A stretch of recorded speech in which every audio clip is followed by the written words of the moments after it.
राधा राधा स्वामी दयाल की दया, राधा स्वामी सहाय, राधा।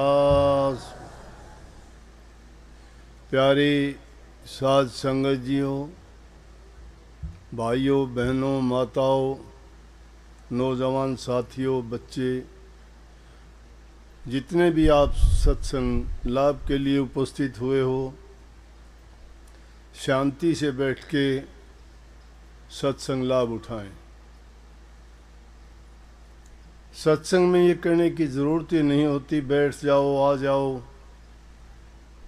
सत्संग में तो स्वयं अनुशासित होता है और हमें खुशी होती है ये बात देख के, जब काफ़ी लोग बाहर से आते हैं और अपनी संगत का अनुशासन देख के जो वो प्रशंसा करते हैं, कहते हैं हम हैरान हैं। कोई उनको कहने वाला नहीं, ना उनको कोई पहरेदारी चौकीदारी करने वाला नहीं, और उसके बावजूद भी अपने आप बच्चे तक इतने चुपचाप बैठते हैं कि किसी को पता ही नहीं लगता कि अंदर इतने लोग बैठे होंगे। सत्संग जब करते हैं तो मालिक की मेहर मौज ये होती है, सतगुरु ऐसी कृपा करते हैं कि सत्संग में कोई दखल नहीं होती। आज तक होती हो तो आपने देखी हो तो बताओ। अगर वो दखल दें भी गए तो यूँ सोचो कि वो किसी न किसी अच्छी बात के लिए ही दी होगी। उसमें भी किसी भी प्रकार से हमारी हानि या नुकसान नहीं, बल्कि हमारा हित और हमारी भलाई के लिए ही सतगुरु करता है। वाणी थी अभी आपने सुनी, सत्संग रोज़ाना सुनते हैं, बातें दोहराई भी जाती हैं, सत्संगों में पहले कही गई बात भी दोबारा आती हैं, क्योंकि जीवन है। जीवन में हर चीज़ में चीज़ों की दोहराई होती है। रोटी रोज़ाना खाते हैं, एक ही अनाज की खाते हो, सब्जी भी काफ़ी दिन तक एक ही खा लेते हो, वस्त्र भी काफ़ी दिन तक एक ही पहनते हो। तो सत्संग में क्यों कि जब तक वो वस्त्र फटता नहीं है तब तक पहनते हैं, जब तक उस सब्जी का सीज़न ख़त्म नहीं होता उस सब्जी को खाते हैं, जब तक उस अनाज का सीज़न नहीं होता, जैसे सर्दी में बाजरे की रोटी खाना पसंद करते हो, गर्मी में कणक की गेहूं की रोटी खाते हो। कहने का मतलब जब उनका वो ख़त्म नहीं हो जाता तब तक हम उनको खाते हैं। लेकिन सत्संग में भी वो बातें रिपीट इसलिए होती हैं क्योंकि उन बातों को हम अपनाते और मानते नहीं हैं, और जब तक मानो और अपनाओ नहीं गए तब तक वो रिपीट होती ही रहेंगी, वो बातें कही जाएंगी। जब आपको कहा जाता है कि सच्चे बन के रहो, आपको कहा जाता है नाम का सुमरण किया करो, आपको कहते हैं ध्यान और अभ्यास किया करो, आपको कहते हैं दूसरे के हित की बात किया करो, सेवा करो, प्रेम करो, लेकिन आप नहीं करते हो तो इन्हीं बातों पर कहा जाएगा। अगर नहीं कहेंगे ये बातें तो छूट जाएंगी, उनके बिना हमारा जो मकसद है उसमें कभी कामयाब नहीं हो सकते। वाणी जो अभी कही गई ये नित्यानंद जी की वाणी थी, और वो इतने सच्चे करनी वाले संत हुए हैं कि इस एरिया में उनकी बड़ी मान्यता थी। ज़्यादा लंबी चौड़ी तो बाहर कहीं गए नहीं, लेकिन तहसीलदारी की पद से उन्होंने इस्तीफ़ा दिया, लगन लगी उनको। उन्होंने इस बात को खुद के जीवन से, खुद की करनी से साबित करके दिखाया कि और सब बातें झूठी हैं, रमता सेती लाग रे, और चीज़ और बात तेरे काम नहीं आवे। यही था ना वाणी में। उन्होंने दुनियादारी देखी थी, इसलिए उन्होंने कहा ये दुनियादारी की चीज़ें, ये बातें जो रोज़मर्रा के जीवन में हम करते हैं, कौन सी बातें जो हमारी ज़रूरत की नहीं होती हैं, खाली वक्त गंवाते हैं, निंदा चुगली में वक्त बिताते हैं, या दूसरी बात इधर उधर के गप्पे हाँकते हैं। उन बातों में कोई सार नहीं, कोई समझ नहीं, कोई उनमें ज्ञान नहीं, ना उन बातों से हमें कोई किसी प्रकार का लाभ मिलना। वो समय की बर्बादी और हमारे दिमाग के अंदर कचरा भरने वाली ही बातें होती हैं। हंसी मजाक ठिठोली की बातें आप कितनी देर तक सुनते रहते हो, करते रहते हो। कितनी वाहियात की बात होती हैं जिनका कोई अर्थ और मतलब नहीं होता। उन बातों के लिए उन्होंने कहा है। और तो दुनियादारी के जितने काम हैं, जो हमारी ज़रूरत की बातें हैं, घर गृहस्थी की हैं, जो हमारे समाज में हमारे जिम्मे जो हमारी ड्यूटी हैं, हमारे कर्तव्य हैं, उनका पालन करने से हमें पीछे नहीं हटना, उनको पीठ नहीं दिखानी। जिस रूप में भी हम हैं, समाज में, घर में, परिवार में, वो जिम्मेवारियां निभाना सबसे पहला कर्म है। और उन जिम्मेवारियों को अगर हम पूरी सच्चाई ईमानदारी के साथ अगर निभाते हैं, तो और दूसरे काम जितने भी आप करने चाहोगे उनमें आपको सफलता मिलेगी। कभी भी उन चीज़ों से आपको निराशा नहीं होगी। अगर सच्चे बन के कोई भी काम करते हो, कोई भी काम करते हो, तीन ही चीज़ें हैं, सतगुरु, सत्संग और सतनाम। ये चीज़ें हैं जो जिसमें लागने के लिए कहा है। वो चीज़ें हमारे काम आने वाली हैं। लेकिन जो अगर इन चीज़ों को मान लें, हम गृहस्थी आदमी हैं और इस चीज़ को बिना समझे कह दिया कि और चीज़ तेरे काम आने वाली नहीं, कि ना खेती कर, ना नौकरी कर, ना घर परिवार में रह, घर को त्याग, बच्चों को त्याग, काम को त्याग, नौकरी को त्याग, पेट कौन भरेगा? परिवार का लालन पालन कौन करेगा? फिर तो हमने जिम्मेवारियों से पीछा छुटाया है। हम तो फिर अपनी जो कर्तव्य था उससे भाग गए हैं। उससे नहीं भागना। वो काम जब हम सच्चाई के साथ, ईमानदारी के साथ और पूरे अपने दिल से उनको करेंगे, तो उन्हीं से हमें सच्चाई का रास्ता दिखाई देगा। गृहस्थ में रहते हुए ही संतों ने प्रभु की भक्ति की है, इसीलिए गृहस्थियों के लिए सत्संग जारी किया है। सतगुरु प्रगट होके अपने लिए नहीं, अपने लिए करते तो कहीं भी जंगल में जाके तप कर लेते। कलयुग में सत्य पुरुष का हुक्म संतों के लिए यही है कि वो संसार के जीवों को, जो संसारी पदार्थों में, संसारी उलझनों में उलझे हुए हैं, उनको जाके उपदेश करके, शिक्षा दे के उनको सुलझाओ और सुलझा के उनको सही रास्ता दिखाओ कि उनके जिम्मे काम क्या है। तो नित्यानंद जी ने वही कही कि ये काम दुनियादारी के जो दूसरे हैं बिना मतलब की बातें, वो तेरे काम आने वाले नहीं हैं। तेरे काम कौन सी चीज़ें? रमता से थी लागरे। रमता कौन है? रमता कहिए जो राम के नाम में रमया हुआ है, राम के नाम में लगा हुआ है, जिन्होंने राम नाम की कमाई की है, जो राम नाम को ही सब कुछ मान के अपना जीवन बिताते हैं, जिनका त्याग है, पूरा जिनका तप है, वो लोग राम से जुड़े हुए हैं, प्रभु से उनकी प्रीति है और उनका दूसरा कोई काम नहीं। तो उनके साथ अगर तुम लगोगे, जैसे के साथ लगते हो, उसमें जो गुण होंगे वो गुण आपको भी दे देगा। और उनके पास क्या है कि प्रेम का पाठ पढ़ाते हैं, और वो उस प्रेम, किसके प्रति प्रेम? दुनियादारी की चीज़ों की तरफ प्रेम नहीं है, उनके अंदर मोह हो जाता है हमारा, और मोह हमेशा बंधन का कारण बनता है। प्रेम हमेशा पवित्र होता है। अगर सच्ची प्रीति और सच्चा प्रेम किया जाए तो प्रेम बुरा नहीं, प्रेम ही प्रभु से मिलाता है, प्रेम ही हमें परिवार से जोड़े रखता है, प्रेम ही हमें समाज में शांति से रहने का सबक सिखाता है, प्रेम ही हमें प्रभु से मिलाता है।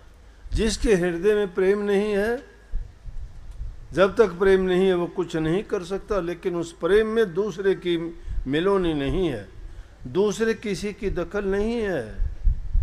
प्रेमी के दिल में सिर्फ प्रेम एक के ही प्रति होगा। दूसरे के प्रति अगर तुम्हारा प्रेम पाल लिया तो प्रेम नहीं है वो। सच्ची प्रीति तो प्रभु के साथ होती है, दुनियादारियों के साथ तो हमारा मोह का बंधन होता है, या वो जो हमें जिम्मेवारी निभाते हुए काम करते हैं। जैसे पुराने ज़माने की बात है, बाबा फकीर चंद के सत्संग में गए तो वहाँ बात सुनते थे। उन्होंने सत्संग में फरमाया कि अपने परिवार को अपना धन दे दो, अपना तन दे दो। मतलब तन से वो जो कोई काम करना चाहते हो उनका काम करो। तुम्हारे पास धन है, कमाते हो, दे दो परिवार को, लेकिन मन किसी को ना दो। मन अगर किसी को दे दोगे तो मन तुम्हें तंग परेशान होना पड़ेगा, दुखी होना पड़ेगा। मन अगर देते हो तो सिर्फ अपने सतगुरु को दो, वो सिर्फ एक को ही देना है। तन और धन दो, सब दे दो, तुम्हारे पास क्या करना है उसका, वो संसार की चीजें हैं। तो इसलिए कही कि प्रेम गली अति साकरी ता मैं दो न समाए। प्रेम जो गली है उसमें दूसरा की दखल नहीं है, एक अकेले की। तो वही नित्यानंद जी यहाँ माजरा के पास में जोड़ में रहते थे। वो एकांत पसंद थे, वो एकांत में रहते थे। उन्होंने कोई ऐसा वैसा ना इतने सत्संगी बनाए, लेकिन बाद के जीवन में सत्संगी आ जाया करते थे जब उनका पता लगा, नहीं तो अपने आप को गुप्त रखते थे। बस एक बार गांव में फेरी लगाते थे, एक दो घरों में जाते थे, भिक्षा किसी ने दे दी, उसको भिक्षा को लेके और वापस आ जाते थे। मस्त रहते थे हमेशा, नाम भक्ति में अपने आप को इतना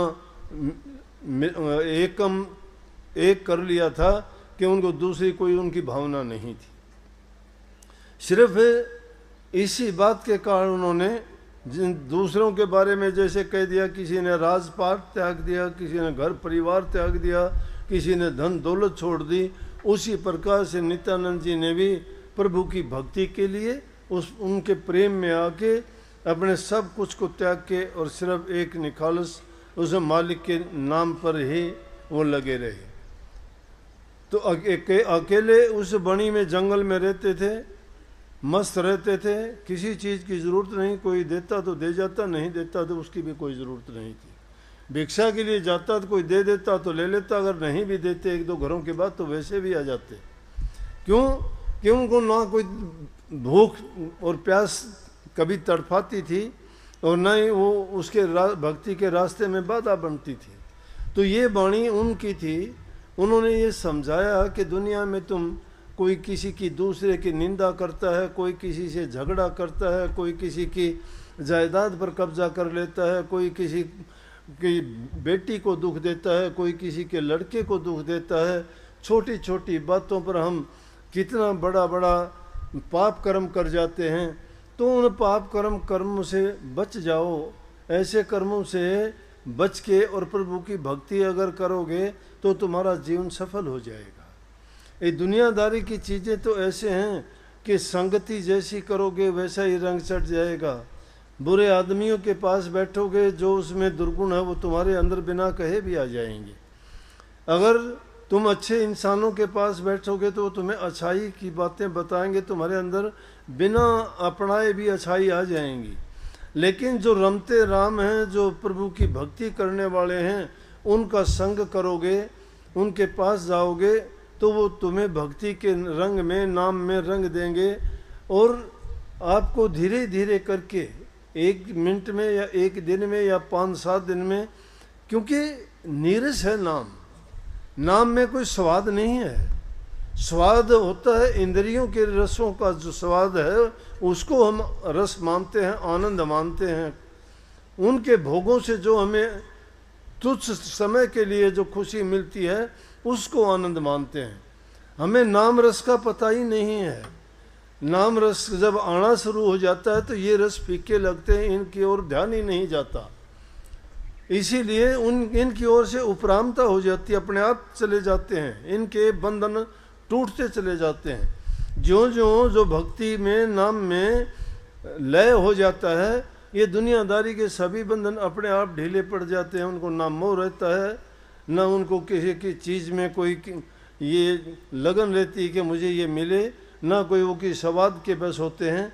उनको तो इतना है कि प्रभु के नाम में मस्त रह के उनको जो कुछ जैसा मिलता है उसी से अपना जीवन निर्वाह कर लेते हैं। वो खाने के लिए नहीं जीते, स्वाद के लिए नहीं जीते, वो उस आनंद और प्रेम के लिए जीते हैं।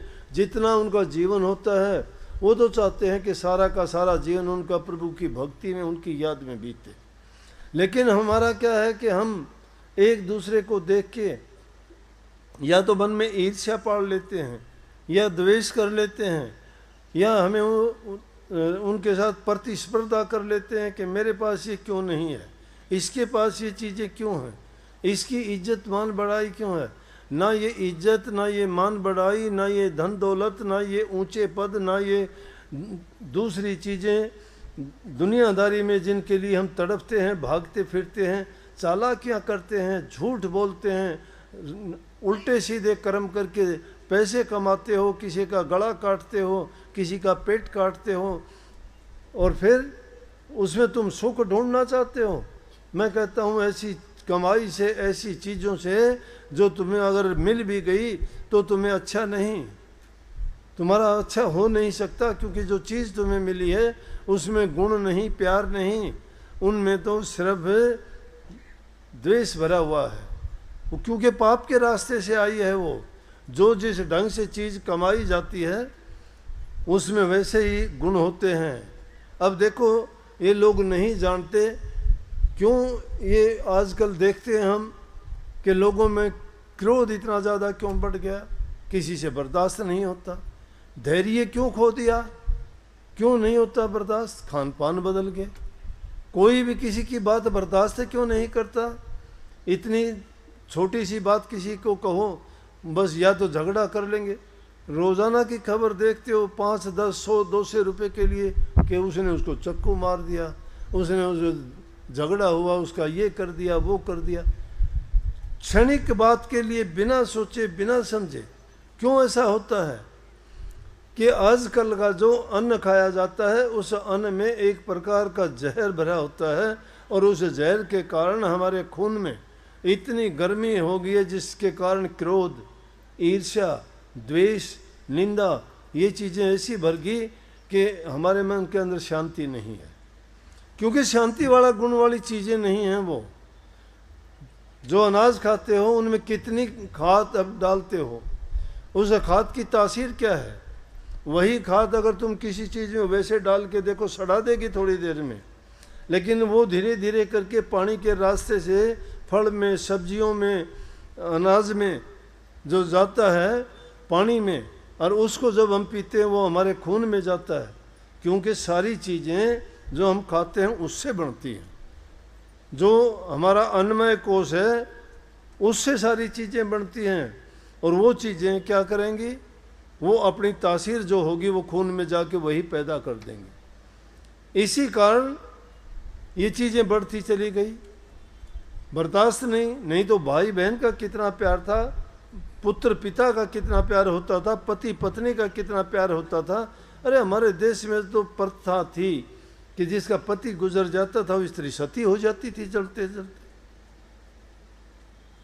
पति मर जाता था, पूरी जिंदगी विधवा होकर गुजार लेती थी, दोबारा शादी का कभी सोचती नहीं। संयम था। मैं ये नहीं कहता ये करो, नहीं, मैं बात संयम की करता हूँ कि आजकल वो संयम नहीं रहा, धैर्य नहीं रहा। इन कुछ ये कुरीतियाँ थी, उन कुरीतियों को दूर किया गया। क्योंकि उन अगर सच्चाई के साथ अगर जीवन खुशी से जीना है तो इंसान को ज़रूरत भी पड़ती है। लेकिन मैंने ये बात इस संदर्भ में कही है कि जब इतनी शक्ति थी बर्दाश्त करने की, अब बर्दाश्त नहीं होता किसी से। कैसी कैसी कहानियाँ थी। एक ब्राह्मण था, बड़ा ज्ञानी ध्यानी था, अपने पुत्र को बहुत कहता था कि तू ये याद कर ले, तू ये शास्त्र का पाठन किया कर, उस ये श्लोक याद किया कर। उसको बड़ा सिखाता था, लेकिन वो इतना काम नहीं करता था जितना कि उसके पिताजी उससे चाहते थे। ऐसा करते करते जवान हो गया, जवान हो गया तो एक दिन उनको बात बात पे झिड़क देता था, तो अच्छा नहीं लगता था उसकी पत्नी को कि बच्चा जवान हो गया है और ये फिर भी जो है इस लड़के को कुछ का कुछ कहता रहता है, ये बेचारा कुछ नहीं बोलता, चुपचाप सुन लेता है। एक दिन उस लड़के ने सोचा इससे अच्छा तो रोज़ाना पिताजी तेरी बेइज्जती करता है कि रोज़ आ ही जाता है कभी ना कभी किसी को। मिट्टी को भी अगर बार बार तुम इसको पीटते रहोगे तो ये भी तो इतनी महीन और पतली होके तुम्हारे सिर से ऊंची निकलना शुरू कर देगी। हालांकि इसकी औकात नहीं है, पैरों तरह ही रहती है बेचारी, लेकिन इसको अगर बार बार तुम कूटोगे, बार बार इस पर चोट करोगे तो इतनी महीन हो जाएगी कि सिर से ऊंची भी जानी शुरू हो जाएगी। धूल नहीं देखते कई बार गुमार कैसा उठता है। इसीलिए बार बार परेशान करने से कभी न कभी तो आदमी में क्रोध आ ही जाता है। लड़के ने विचार किया कि आज रात को मैं अपने पिताजी को ख़त्म कर दूंगा, ये रोज़ाना की बेइज्जती मेरे से बर्दाश्त नहीं होती। लेकिन वो जमाना था, पिता कभी अपने पुत्र का बुरा नहीं चाहता, क्योंकि संतान ही माँ बाप की सबसे अच्छी और सबसे बड़ी से बड़ी पूंजी होती है। उसके लिए तो अपने प्राणों को भी दान कर देते हैं। वो माँ अपने पुत्र पुत्री को कभी भी मारना छोड़ना नहीं चाहेगी, क्योंकि उसने अपना खून प्या के उसको बड़ा किया है, अपने गर्भ में उसके 9 महीने तक कितने दुख और कष्ट उठा के पैदा किया है, तो उसने अपनी अपनी जान रखी हुई है। वो उसको कैसे दुख दे सकती है और ना उसके दुख बर्दाश्त कर सकती है। खुद दुख बर्दाश्त कर लेंगे माँ बाप, लेकिन संतान को दुख नहीं होने देंगे। तो एक रात जब उसने सोचा कि आज अपने पिताजी को ख़त्म कर दूंगा, और वो दोनों पति पत्नी सोए हुए थे, लड़का इस ताक में था कब इसको नींद आए और कब मैं जाके और इसको मारूं अपने पिता को। तो तभी वो उसकी माँ उससे कहने लगी, उसके पिताजी से, कि देखो एक बात कहूँ आपसे कि अपना बेटा जवान हो गया है और बहुत कुछ आप उसको बुरे से बुरा कहते हो। आपको ऐसा कहना नहीं चाहिए। अब आपके जवान होने के बाद बराबर का ही हो जाता है, समझदार है, कब तक ये बर्दाश्त करेगा? मुझे भी अच्छा नहीं लगता, आप ऐसा ना किया करो।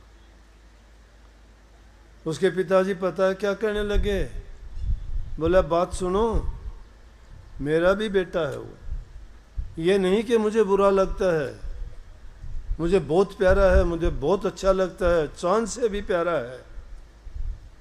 लड़के ने जब ये बात सुनी, लड़के का सांस आना बंद हो गया, बड़ी गौर से सुन लेने लगा आगे क्या बोलते हैं। बोला कि जानती हो मैं क्यों ऐसा करता हूँ? कि मैं चाहता हूँ कि मेरा पुत्र ऐसा बने कि ये किसी से भी शास्त्र में ज्ञान में कम ना रहे, किसी से हार के ना आए। मैं इसको बड़े से बड़ा विद्वान बनाना चाहता हूँ, इसमें कोई कमी ना रहे। इसलिए इसी प्रकार से गुरु भी शिष्य की घटत करता है।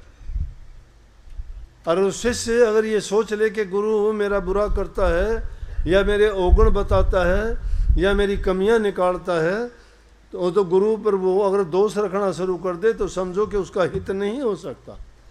कहने का मतलब कि हमें ये सोचना चाहिए कि जो कुछ हमारे लिए माँ बाप करते हैं, गुरु करते हैं, प्रभु करते हैं, उनमें कभी भी दूसरी ऐसी बात नहीं आ सकती कि जिसको हम ये कहें कि वो हमें दुख देने वाली है।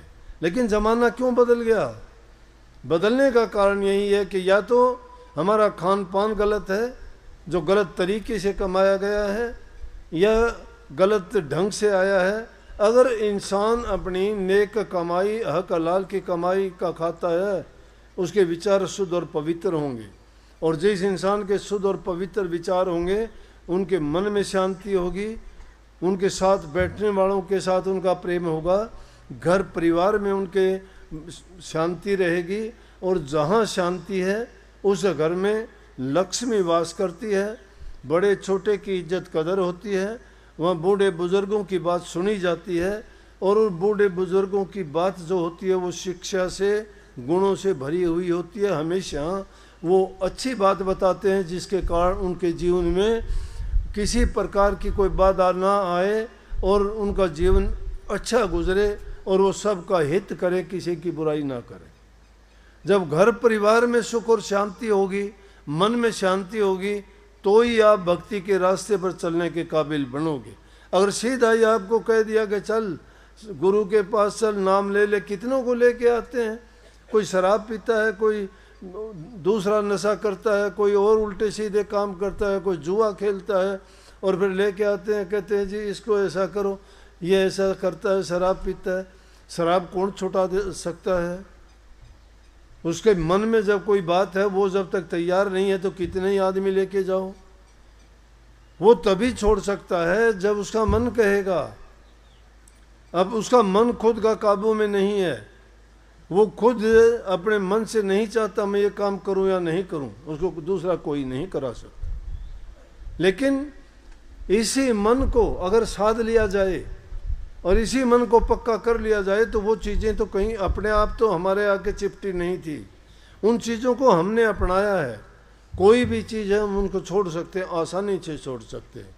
और इंसान के लिए कोई चीज़ भी मुश्किल नहीं है, भक्ति भी मुश्किल नहीं, भक्ति भी बड़ी सरल है, कठिन नहीं है। बताऊं आपको, कठिन है तो इन चीज़ों को मानना कठिन है, अच्छे गुणों को अपनाना कठिन है, सच्चाई के रास्ते पे चलना कठिन है, निंदा चुगली बुराइयां छोड़ना कठिन है।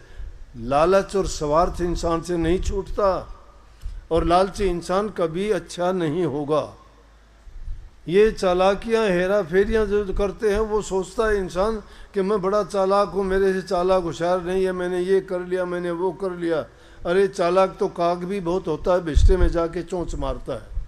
अच्छे काम करने वालों को इसी वाणी में कहा है नित्यानंद जी ने कि जो सदकर्म करता है वो हंस कहलाता है, और जो नीच कर्म करता है वो कुबुद्धि काग कहलाता है। जो नीच कर्म करता है काग जैसी उसकी आदत होती है। इसलिए हम इंसान, परमात्मा ने इंसान को बनाया इसलिए था कि हंस जैसे कार्य करे, और ये फंस गया दूसरी चीज़ों में, फंसाया काल महाराज ने। इसीलिए संत सतगुरु आके इनको चेताते हैं, रास्ता बताते हैं कि भाई जिन कामों में तू उड़ जा हुआ है तेरे काम आने वाली चीज़ नहीं है। ये बंधन संसार के झूठे हैं, कोई हमारा सगा संबंधी साथी नहीं है। ये साथी सिर्फ दुनियादारी तक के साथी हैं, ये शमशान घाट तक के साथी हैं, और इनमें से कोई चीज़ भी आज तक ना कोई लेके गया। आँखों से देखते हैं, समझते नहीं हैं। कितने हमारे से पहले आए जो डंगों से धरती को नापते थे, हाथों पर पर्वतों को उठाते थे, कहाँ हैं आज वो? क्या लेके गए वो? लेकिन जिन्होंने प्रभु की भक्ति की वो अपने पीछे नाम छोड़ के गए, संदेश छोड़ के गए। उनका नाम हमेशा अमर रहेगा, क्योंकि उन्होंने वो काम किया। इसलिए वो चीज़ जो काम आने वाली है, तो हमारे साथ जाने वाली है, वो सिर्फ भक्ति है, और उसका रास्ता हमें सतगुरु से मिलता है। इसलिए सच्चे दिल से जो सतगुरु की शरण में चले गया, सतगुरु की शरण आसान है।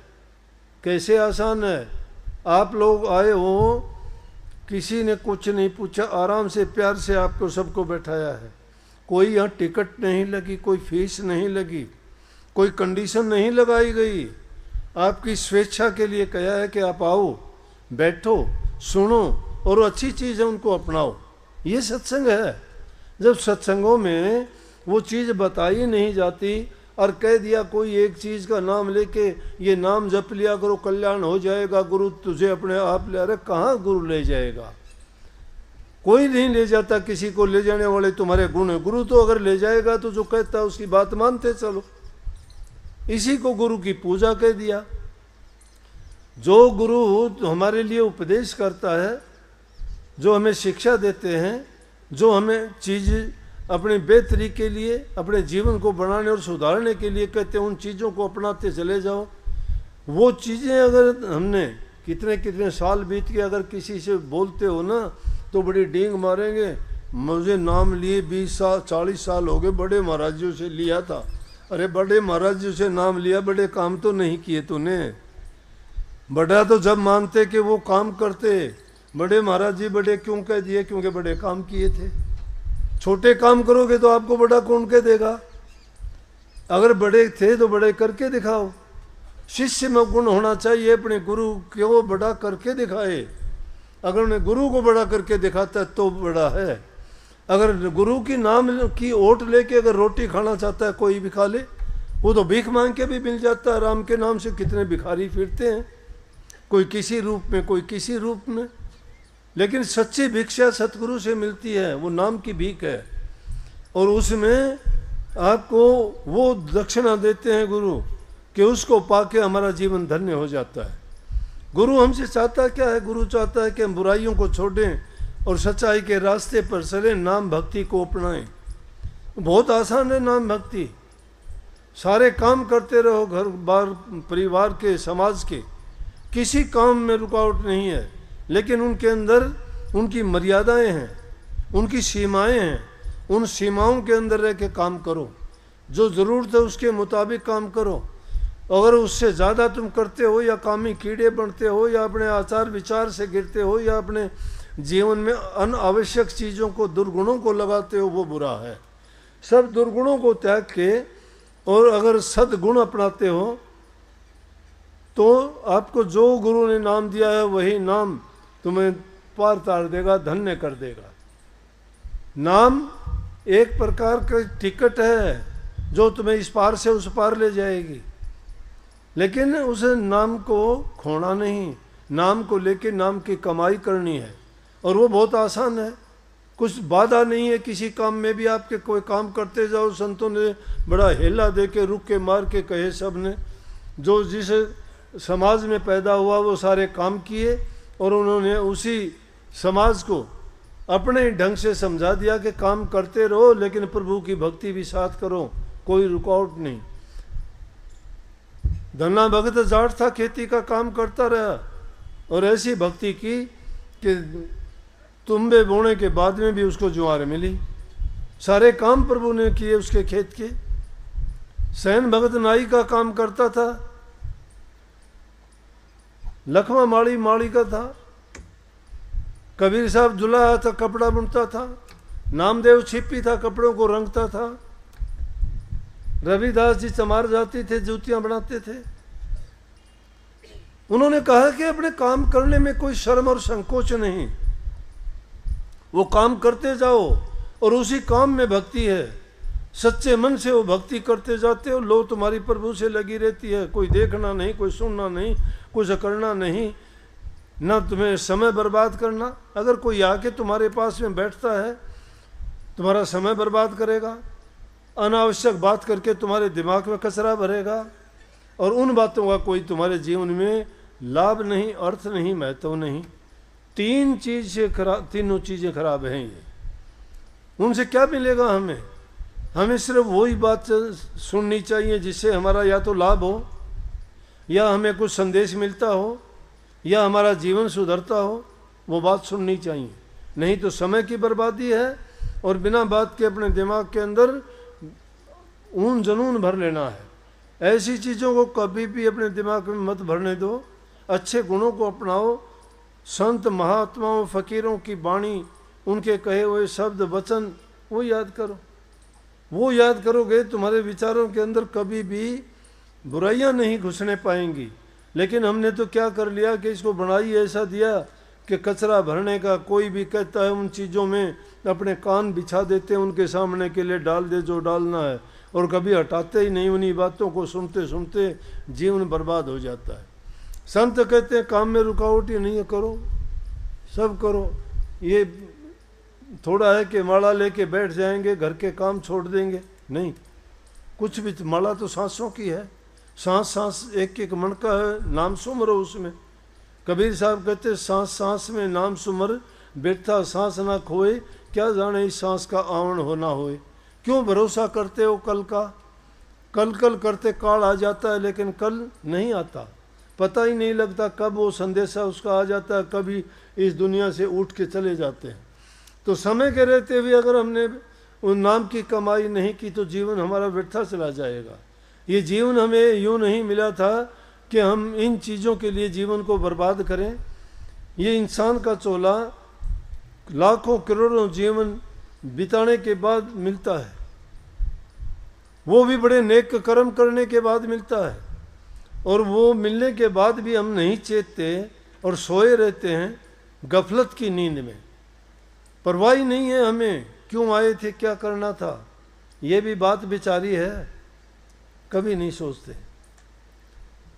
क्यों आए दुनिया में, क्या करके जाओगे, कभी सोचते हो कि इस क्या है हमारा नतीजा आगे क्या है? अरे क्या इन चीज़ों के लिए जिंदा हैं हम कि 2 रोटी खाएं पिएं घूम लें फिर लें बस? जीवन का अंत चला जाएगा, मृत्यु सामने खड़ी है, पता नहीं कब दबोच लेगी आके अचानक। इसलिए समय रहते हुए उस नाम की कमाई करो ताकि हमारा उद्देश्य की पूर्ति हो। इंसान का चोला तो इसलिए मिला था कि हम इस जन्म मरण के जेल से, बंधन से मुक्त हो जाएं, काल की जेल से छूट जाएं, ये जन्म मरण का दुख ना भोगें। इसमें संबंध जोड़ लेते हैं दुनियादारी की चीज़ों से। कोई ये मेरा पुत्र है, ये मेरा भाई है, ये मेरी पत्नी है, ये बेटा बेटी है, ये रिश्ते नाते हैं। लेकिन उनमें से अगर कोई भी हमारे से जुदा होता है, हमें कष्ट होता है, दुख होता है, क्योंकि हमने वो जोड़े हैं अपने साथ। लेकिन कबीर साहब कहते हैं, अरे मन रहना होशियार, एक दिन चोर सिपाही आवेगा। वो चोर भी है, सिपाही भी है। चोर इसलिए चुपके से आएगा, सिपाही क्यों है, ताकतवर है, उसके हाथ में कानून नहीं छोड़ेगा, कितनी भी उसके आगे मिन्नत करना एक पल को भी नहीं देगा। तो इसलिए काम करते करते प्रभु के नाम का सुमरण आसानी से करते हो, और इस युग जैसा दूसरा युग ही नहीं है। कलयुग में संतों ने इतना सस्ता कर दिया ये काम कि सभी चीज़ जो ज़रूरत की चीज़ें हैं सभी भोगो, कोई परहेज नहीं है। जो मन में आता खाओ, ज़रूरत के मुताबिक खाओ। ज़्यादा तो अच्छी चीज़ खाओगे तो भी खराब कर देगी, बुरी खाओगे तो खराब करती ही करती है। खराब पियोगे तो कर देगी, खराब ज़्यादा बोलोगे तो खराब कर देगी। हर चीज़ जो भी ज़्यादा नहीं, ज़रूरत के मुताबिक। अति का भला न बोलना, अति की भली न चुप, अति का भला न बरसना, अति की भली न धूप। Excess of everything is bad. बहुतायत किसी भी चीज़ की अच्छी नहीं है। ये संतुलन बना के सारी सृष्टि रुकी है। हर चीज़ का संतुलन 84 लाख योनि है। कीट पतंगे से लेके हाथी जैसे जीव इस धरा पर हैं। कोई जल में है, कोई जमीन पर है, कोई वायुमंडल में उड़ते घूमते हैं। किसी के जीवन में दूसरा बाधा नहीं है। सबके अलग अलग काम हैं, अलग अलग रास्ते हैं, वो सब जीते हैं। 84 लाख प्रकार के जीव, और एक दूसरे से कोई किसी प्रकार का वो नहीं है। लेकिन इंसान एक ही जाति का होते हुए भी इसके इतने टकराव हैं कि तो ना जीना चाहता है ना जीने देता है। जीवन का उद्देश्य तो होना चाहिए जीवो और जीने दो। मन में शांति हो, प्रेम हो। जहाँ शांति और प्रेम होगा वहाँ भक्ति है, वहाँ श्रद्धा है, वहाँ विश्वास है। जहाँ यकीन जिसका दृढ़ है, परमात्मा उसके अंदर ही है, मन में ही है। ढूंढते ढूंढते हम चले गए, घूमते रहे सारी जिंदगी, घूमते रहो, कहीं नहीं मिलेगा। लेकिन उसको अगर खोजना चाहते हो तो हमारे अंदर में ही बैठा हुआ है। कही है, ये धागा तोड़ दे तस्वीर किताबें डाल पानी में, मसायकत बन के क्या करना मुसीकत को चलाता जा। अगर है शौक मिलने का तो हरदम लो लगाता जा। अगर उससे प्रभु को मिलने का शौक है तो हरदम उसकी लो लगाओ, उसके साथ हमेशा जुड़े रहो, उसकी याद हमेशा बनी रहे। ये ज़रूरी नहीं है कि हम उसका समय निकाल के और सिर्फ एकांत में बैठ के और सोचें कि ले अब तो ये टाइम हो गया, अब कुछ देर के लिए मैं कर लूँ, कुछ देर के लिए ध्यान में बैठूँ। अरे ध्यान में तो हमेशा बैठे ही रहते हो, काम करते करते भी बैठे रहते हो। ध्यान तो तुम्हारा ऐसा होना चाहिए, काम करते करते ही तुम्हें पता नहीं होना चाहिए। नानक साहब को उसकी बहन लेके चली गई, क्योंकि उनके पिताजी चाहते थे कि नानक साहब दुनियादारी के काम में फंसे, व्यापार में लगा दिया। बोले यहाँ तो कोई काम नहीं करता, उसकी बहन के साथ भेज दिया। तो उसके जो बहनोई थे वो अनाज का काम करते थे, नानक साहब को वहाँ छोड़ दिया, कहने लगे यहाँ अनाज तोल दिया करो और ये काम सीखो आप। वहाँ जाके बैठ गया, वहाँ से जिसकी लो लगी होती है उसको क्या परवाह, उसके मन में तो ये। अभी उस थोड़ी देर पहले गया था कि मैं नित्य कहूँ समझाए छोड़ दे मेरा मेरी रे। ये मेरा मेरी का ही तो झगड़ा है सारा, मैं और मेरा। तू और तेरा कह दो ना, तू कौन, परमात्मा और तेरा सब कुछ उसका, हमारा है क्या यहाँ? हमारा तो कुछ भी है नहीं, जो कुछ है वो उसी का है। इसलिए नानक साहब जब अनाज को तोलने लगे, तोलते तोलते गिनती की कि 1 2 3 4 8 12 13 13 13 अनाज तोलता गया, 13 से ऊपर गिनती नहीं की। एक आदमी देख रहा था, जाके कह दिया, अरे वो कहाँ रख लिया तूने? वो लड़का, वो तो तेरे बर्बाद कर देगा। बोला क्या बात है? बोला कोई अनाज लेने के लिए आया था, गिनती उसने तो 13 से ऊपर की नहीं, 13 13 करता रहा। उसने कह दिया हाथ जोड़ के अपने घर चला जा भाई, मेरे से तेरी काम नहीं होगी। बोला कि क्यों, मैंने क्या कर दिया? बोला 13 से ऊपर गिनती नहीं। बोला है ही 13, और है क्या? किसका है? और ना मेरा है ना तेरा है, वो जिसका है उसका है, वही तो है, जो कुछ है प्रभु तेरा है। तो जब उसका है तो वो ये लो लगाना है, ये लो लगाना है। कभी भी ये ना सोचो मेरे से काम नहीं होगा। ये दुर्बल आदमियों का विचार है, जिनकी सोच नकारात्मक उनका है। वो लोग बहाने ढूंढा करते हैं, मुझे समय नहीं मिलता, मुझे दर्द रहता है, मुझे बच्चे नहीं करने देते, मैं क्या करूं, मुझे काम बहुत ज़्यादा करना पड़ता है। गलत बात। जिसको करना होता है वो अपना वक्त निकाल लेता है, काम करते करते कर लेगा, कोई उसको रोकने वाला नहीं है। वो तो मन से करना है, काम हाथों से शरीर से करना है। पर भक्ति हमेशा मन से होती है, तन से नहीं होगी। ना ऐसे माला से होगी, ना भेक से होगी, ना कोई दूसरी चीज़ों से दिखावे से होगी। भक्ति अगर होगी तो सच्चे मन से होगी। मन में जब तुम्हारी सत्यता होगी, सच्चाई होगी, इसीलिए तो कही सतगुरु। सतगुरु कौन है? जो सत्य का उपदेश करे। लेकिन सत्य की बजाय और ही पाखंड गुरु हो गए। सत्य उनके पास है ही नहीं। सत्य किसके पास होगा? जिसने गुरु का संग किया हो, गुरु के बताए नियम पर चला हो, गुरु ने उसको अच्छी तरह से घड़ छोल के तैयार किया हो, जिसकी घड़ाई की हो। जिससे घड़ाई नहीं हुई तो उसके सफाई कहाँ से होगी? उबड़ खाबड़ी पड़ा रहेगा उसका खेत। तो जिसने बांध नहीं की खेत की, उसमें तो खरपतवार ही खड़े रहेंगे।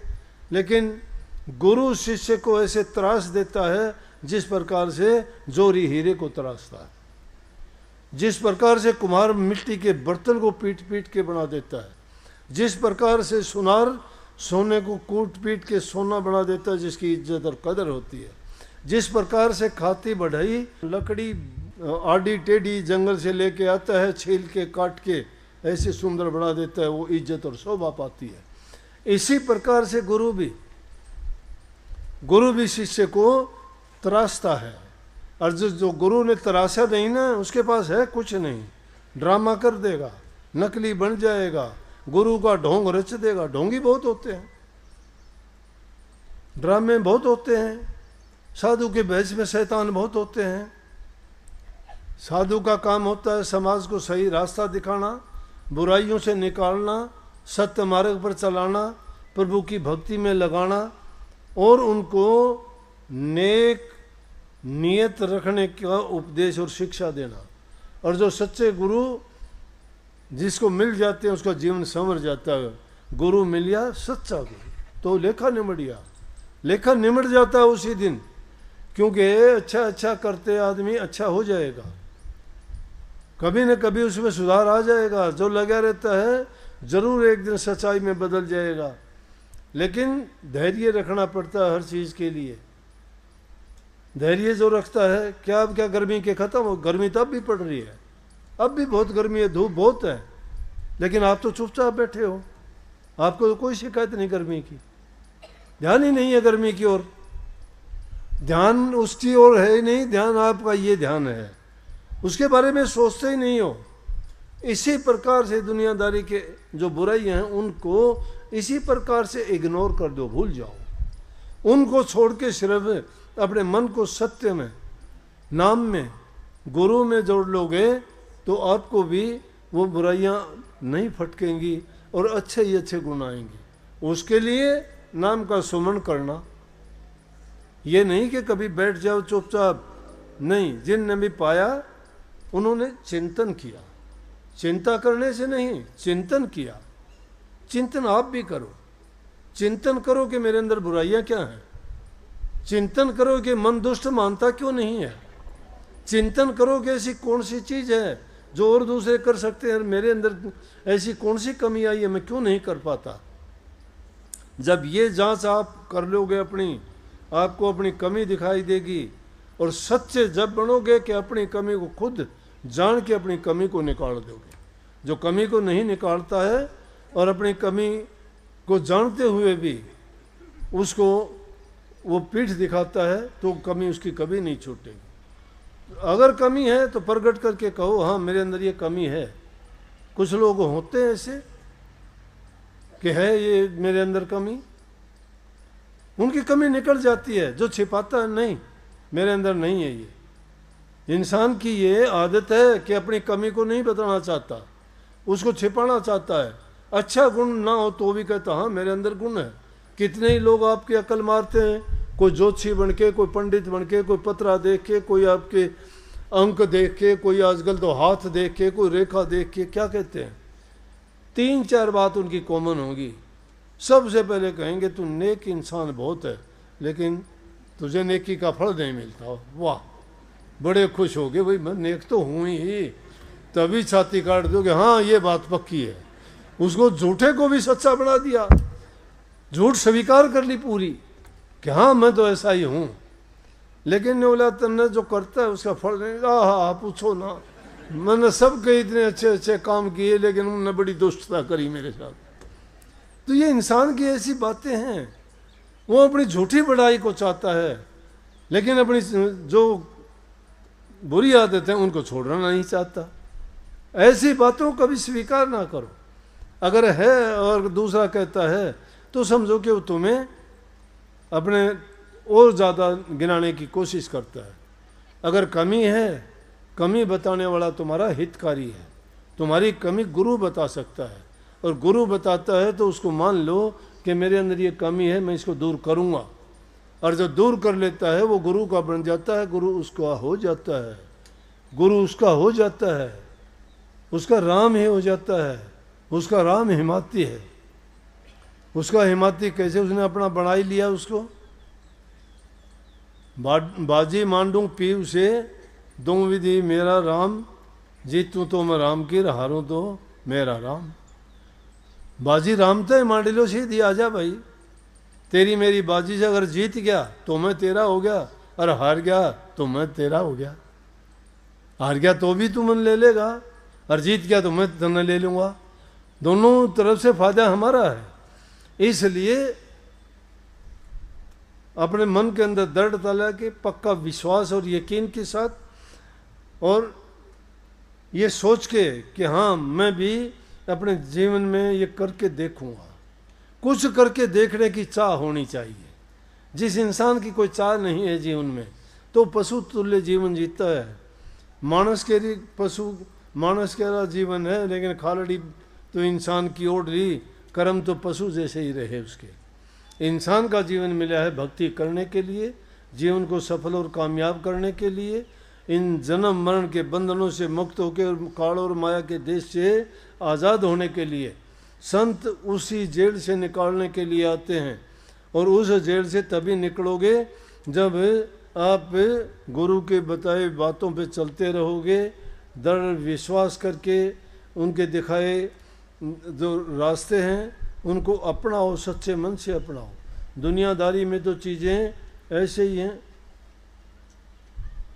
और जब किसी के आशिक हो गए परवाह किसी की क्या करनी। जब आशिक उसके हो गए तो दूसरों की क्या देखना, कौन तुम्हारी बड़ाई करता है कौन बुराई करता है ये ख्याल ही नहीं रह जाता।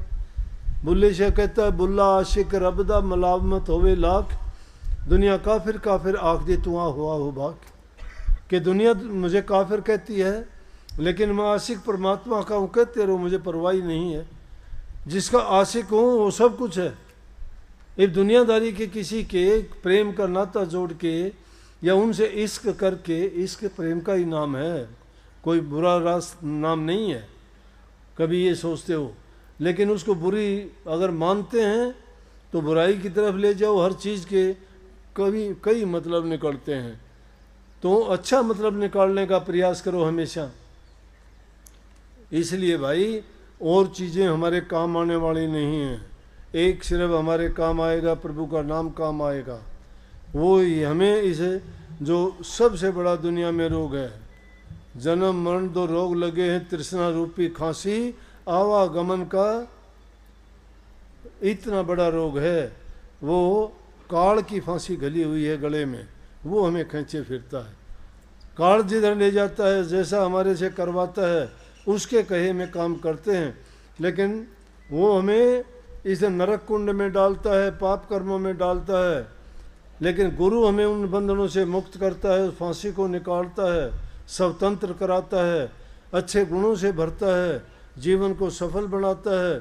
और सबसे बड़ी बात, जो सबसे बड़ा रोग है उससे मुक्त करवा के प्रभु के चरणों में स्थान दिलाता है। उस नाम भक्ति को किया करो, उसको दरकिनार नहीं करना। करो दुनियादारी के सही काम, सच्चे काम, सारे काम जो हमारे निमित्त हैं, हमारी जिम्मेवारी है, उनसे भागना नहीं, वो काम करना है। पहले पेट पूजा, फिर काम दूजा। पहले पेट भरने का साधन होना चाहिए इंसान का, काम करो। जो काम नहीं करता, दूसरे से मांग के या दूसरे का दिया हुआ लेके वो निर्वाह करता है, तो वो भी कर्जदार बनता है। किसी के कर्जदार मत बनो। लेकिन एक बताता हूँ, 3 चीज़ों से कर्जदार नहीं बनता। प्रभु का दिया हुआ, गुरु का बख्शा हुआ, ये जो चीज़ें, और माँ बाप का दिया हुआ। माँ बाप जो देते हैं वो अपेक्षा नहीं करते मुझे इसके बारे में मिलेगा। गुरु देता है, वो कभी अपेक्षा नहीं करता कि मेरे इसके बदले में मुझे मिलेगा। और परमात्मा जो बख्शिश करता है वो भी नहीं सोचता ऐसा। तो ये तीनों चीज़ अगर मिलती हैं तो वो हमें एक प्रकार का तोहफा और इनाम में मिलते हैं। उनके बारे में ये नहीं सोचना कभी भी। वो तो जो हमें उनकी तरफ से मिल जाए तो अपना भाग्य सराहना चाहिए कि प्रभु ने हमें बख्शिश दी है। माँ बाप जो तुम्हें देता है कभी वापस मांगता है क्या? गुरु जो देता है, तुम क्या दे सकता है गुरु को शिष्य? लेकिन गुरु सब कुछ दे सकता है जो चाहता है गुरु। गुरु तो कोड़ी को तो राजा बना सकता है, कुर्डी से महल बना सकता है, अरण्य से चंदन बना सकता है, काग से हंस बना सकता है। गुरु क्या का क्या नहीं कर सकता, गुरु सब कुछ कर सकता है। लेकिन गुरु के जब हो जाते हो तब कर सकता है। गुरु से जब कुछ होने के लिए तैयार होते हो जब हो जाता है। गुरु को जब सर्वस्व मान लेते हो तब गुरु करता है। जब तक गुरु और तुम्हारे बीच में पर्दा रह जाता है, वो भरम का पर्दा नहीं टूटता, तब तक कुछ नहीं बनता। पारस पत्थर लोहे को सोना तो बना देता है, लेकिन अगर उसके बीच में पर्दा रह गया तो उस लोहे को सोना नहीं बना सकता। एक महात्मा थे, वो कुछ समय के लिए जंगल में चले जाया करते थे नदी पार करके। तो नदी के इस पार एक आदमी गरीब सा कोई छोटी सी दुकान करता था। उस दुकान में थोड़ा सामान था। महात्मा उसके पास आते जाते रुकता था। वो महात्मा को कोई चाय पानी, कोई भोजन थोड़ा बहुत करा देता। महात्मा के पास पारस पत्थर था। पारस पत्थर था। महात्मा ने सोचा, वो कहने लगे महात्मा के लिए, भाई मैं तो जाता हूँ कुछ महीनों के लिए, जंगल में जाऊँगा, साधन अभ्यास करके वापस लौटूंगा। तेरी हालत गरीबी की है, तेरे को मैं पारस पत्थर दे के जाता हूँ। इस पारस पत्थर से तुम लोहे से सोना बना लेना, तेरी गरीबी दूर हो जाएगी, तेरा गुजर बसर ठीक हो जाएगा, और मैं जब तक आऊँ तब तक कुछ ना, इससे कितना ही काम लेना। महात्मा चले गए, बैठे रहा। उसने सोचा कि अभी तो महात्मा 3-4 महीने में आएगा, बहुत टाइम है। पहली चीज़ तो ऐसा सोचते सोचते टाइम गवा दिया। फिर याद आई कि ओह, महात्मा का तो आने का समय हो गया। उसने क्या किया, बाज़ार में जाता लोहा लेने के लिए कि लोहे का क्या भाव है। भाव बताया, बोला कि पहले तो ये भाव था, अब थोड़ा महंगा हो गया। बोला कि यार ये तो महंगा हो गया, सस्ता होगा जब आऊँगा। कुछ दिन के बाद में फिर गया, फिर पता किया और महंगा हो गया। यूं करते करते वो समय आ गया, समय आ गया, पारस पत्थर यूं का यूं रखा रहा है उसका। पूछने लगे महात्मा, जब आए बोले कि भाई हालत वही वही, छोटी सी दुकान, वही 4 डब्बे रखे, कुछ नहीं उसकी। उसने सोचा था अब तो बहुत बड़ा कारोबार हो गया होगा, बहुत सोना बनाया होगा, बड़ा धनवान हो गया होगा, लेकिन वो तो कुछ नहीं हुआ। देख के कहने लगे अरे ये क्या किया? बोले तू तो अब भी गरीब का गरीब ही है। क्या किया उसका पारस पत्थर का? बोला जी वो तो रखा है। बोला क्यों नहीं काम लिया उससे? बोला जी क्या काम लेता, लोहा रोज जाता, लोहा महंगा होता रहा, मैंने सोचा सस्ता होगा जब लूँगा। बोले अरे मूर्ख, बर्बाद कर दिया तूने सब कुछ, अब मैं नहीं छोड़ता, तेरे पास में लेके जाता हूँ। ये जीवन है इंसान का। पारस पत्थर ये जीवन है, हमारे सांस, ये सांस मिले हैं। पारस पत्थर गुरु ने नाम दिया है, वो है। इसको कैसे बनाएं? गुरु ने कह दिया कि नाम को जपया कर, अभ्यास किया कर, सुमरण किया कर, चिंतन किया कर। जब नाम का अभ्यास करेगा, चिंतन करेगा, सुमरण करेगा, तेरे कर्म कट जाएंगे, मालो माल हो जाएगा तू। मालो माल तो जब होता है जब प्रभु नाम की दौलत मिलती है। दुनिया के पदार्थों से कोई मालो माल नहीं होता, वो तो व्याधि है, बीमारी है, वो तो रोग है। दुनिया का धन अगर मिल गया तो बीमारी है, वो तुम्हारी बुद्धि को भ्रष्ट कर देगी। जिसको मिल जाता है बस उसी टाइम से बदलना शुरू हो जाता है और उसके पीछे लग जाते हैं फिर रोग, बीमारी, चोर, ठग, लुटेरे, डॉक्टर, सारी चीजें। इसलिए वो व्याधि है, बीमारी है वो। कहने लगे तो वो जीवन करते करते सोचते भाई सुमन अभी नहीं, अभी थोड़े बच्चे छोटे हैं, थोड़े दिन में सुमन करूँगा, अभी काम थोड़ा है, अभी मैं काम से थक जाता हूँ। तो करते करते बुढ़ापा आ गया। बुढ़ापा आ गया, जमदूत आके खड़े हो गए, चल। बोले यार थोड़े दिन तो छोड़ दे अभी। बोले अब नहीं छोड़ने का टाइम था, दिया था तेरे को मौका। ये जीवन हमें उसी प्रकार से मिला है। वो तो एक सिर्फ दृष्टांत था घटाने के लिए, समझाने के लिए। वास्तविकता तो ये है कि इंसान को ये जीवन, बहुमूल्य जीवन, बड़ा कठिनता से मिलता है। लेकिन इसको हम बर्बाद अगर कर चले तो हमारे पल्ले क्या है कि उसकी तरह फिर पछताना ही पड़ता है, कुछ नहीं मिलता। इसलिए भाई सभी काम करो, लेकिन ये भूल कभी ना करो कि प्रभु को भूलो। अव्वल तो सांस सांस में याद रखा करो, अगर नहीं भी रखो तो कम से कम जो भूल चूक होती है तो सोचा करो कि जो काम किया था वो मैंने नहीं किया, पश्चाताप किया करो। जो इंसान पश्चाताप करता है वो ज़रूर उस काम को ठीक कर लेगा, संवार लेगा और उसका ज़रूर कल्याण होगा। तो आप सबको बहुत बहुत आशीर्वाद भाई। मानोगे आपका हित होगा।